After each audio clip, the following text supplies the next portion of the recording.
Welcome to the Cordless interview series, where we talk with leaders in the customer support space about best practices and new trends in the industry. I'm very pleased to introduce today Albert Chun from Renegade Insurance, who's currently Chief of Staff, but also for a while has been leading their customer success team. And not only there, but in his previous companies as well, so he has a lot of experience in that space.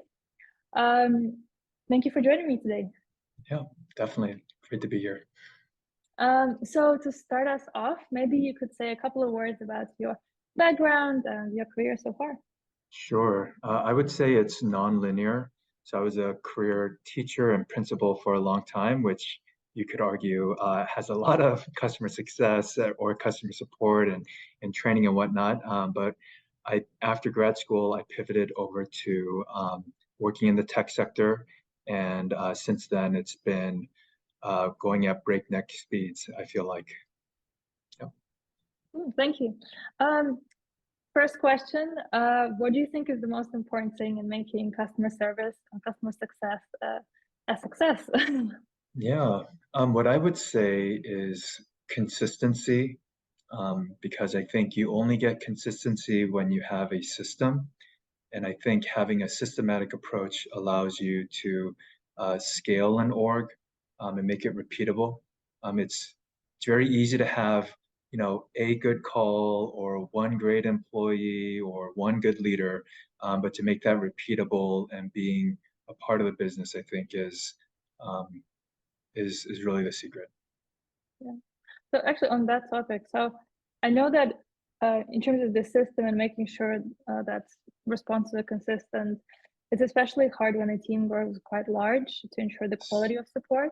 Yeah. How do you do that? What kind of processes do you have, or maybe tools that you use for that? Yeah, that's a great question. So we were using Zoho as a CRM, and so we were limited to the CRMs or the customer success tools that could integrate with that. But we brought on Tatango, which is a customer success platform, and we created campaigns and cadences that were personalized, felt bespoke by using, liquid language and things like that. But we wanted to provide a really consistent experience. And then we also incorporated feedback mechanisms to ensure that quality was there, because there's only so much that you can, you hold on to it and you look at it all the time, but at some point, what's going to give you the truth about that process, and those mechanisms are there. And we brought on 8x8, which is our VoIP system. Previously, we had a scattershot of tools like Ring Central and all these different tools. I am not necessarily a proponent of 8x8, but I think that a VoIP tool with conversational analytics, with integrating different tools, a good note capture system, and something where you can coach through your people, I think is really important. And then the last thing we did was we used Zendesk, and we used their ticketing system to get their, to get our, to reduce internal escalations and to funnel all of our inbound questions through there. We also use their chatbot tool, which I'm less a fan of. I'm probably more a fan of a tool like Intercom or something like that. But for the sake of less SaaS and just maximizing what you have, that worked quite well. Yeah. Makes sense. But do you, for instance, do regular quality assurance checks for your team? How do you do that? That's a great question. So it has kind of refined over time. Initially, it was because we started this from absolute scratch, and I am learning along with my team, and my team is teaching me, and and so what we started off with was I was just on every call, and then I started to pan out and train my leader to kind of replace me, and we started to get, hey, what are the key data points to ensure high quality experience, right? And so it's like, let's say, for example, an email campaign. How do we know that is working well? Are the open rates, the click-through rates good? And then some of those CSAT forms at the end of each journey, I think are really important. And for us, one of the journeys I'm thinking about in particular is onboarding. I think that's Mm. most important because it's your first impression. It's all of the things. It's reducing time to value, and um, the feedback there, it's very honest when they know it's anonymous, and certain different things, and we've gotten very telling feedback from that, and that's captured. um, and we also included that into our health and risk factors as well, just to trigger some certain alarms. For Tatango, it was triggering a success play to say, hey, look at this part of the journey is not doing well, for example. Yeah, makes sense. Yeah, Sounds like it's very data driven. yeah, very much so. So you mentioned that you support various channels like chat, email, phone. How did you decide which channels to support, and how do you make sure they all work well together? Good question. So um, I've worked with 3 companies on CS so far, and it's different for each one. So, for example, when at my first company, we had around 1.4 million users. Not all of them were paid; they were freemium. And then I had uh, a couple of hundred accounts to manage, and their primary means was through our support desk system. So it was whatever support at Zendesk dot our company's name, and everything would flow through there. That was really efficient and scalable for me because I could either use their automated function to say, hey, this keyword, I know 9.9 out of 10, it is asking for this response, so I can automate that quickly, or otherwise it would be providing canned messages. My CEO at the time, he said this great thing. His name is Will. He said, Albert, if I never want you to answer the same question twice.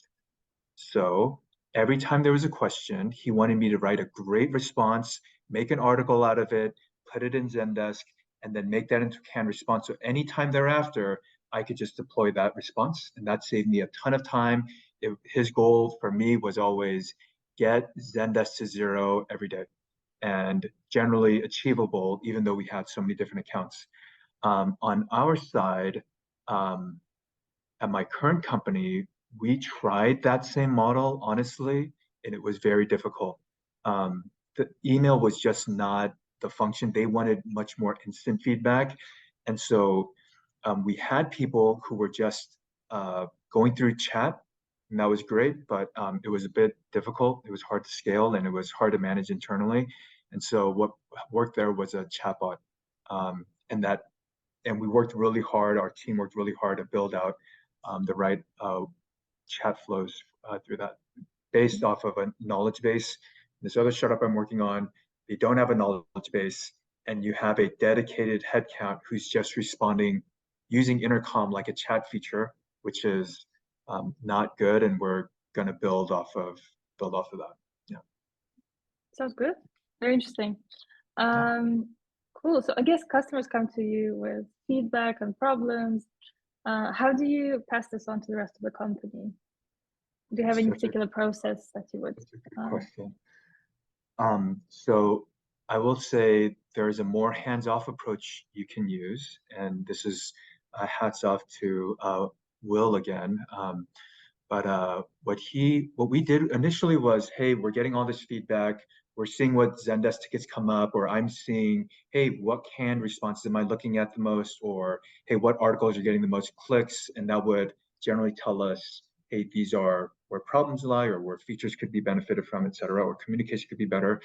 But what we did was we used this tool called Canny, um, and it was whatever.canny.io, and it was basically a way to democratize feedback. People could go over and say, "Hey, I want this," and then you, as a subscriber, could say, "Oh, you're right. I actually do want my voice notes to be translated, for example, or I do want these to be an extended time," and that's was a great way, I think, to kind of build in public, make our roadmap be like very transparent and et cetera, and was great for community buy-in. On the other side, where it is much more one-off, and you're not using, let's say, a knowledge base as much, and you can't get that data. It is, I would say, I have seen people and myself get driven by the loudest voices to do feature updates versus, I think, what is like, how do you get it to a more data-driven place? And for us, it is just, hey, what we're just trying to get it to that place, along with just seeing, some people are not good at telling you what is wrong versus they will just vote with their feet and stop using or drop off and whatnot. And so we are very sensitive to different legs of the journey when people are dropping off. So for example, um, at my current company, it was, hey, at the 5 month mark, there's a precipitous drop. Okay, clearly it is telling something about our journey. At that 5 month mark, we need to address and have these different interventions. And so that's um, one way we address our voice to the customer. Yeah. Mm-hmm. I love that you're so data-driven. Every response like comes down to data. So it's great. Yeah. It's just the mindset. Yeah. Yeah. Cool. I mean, okay, these days everyone's talking a lot about AI and what it means for customer support. What's your take? And it sounds like you're already using and trying it out in your business.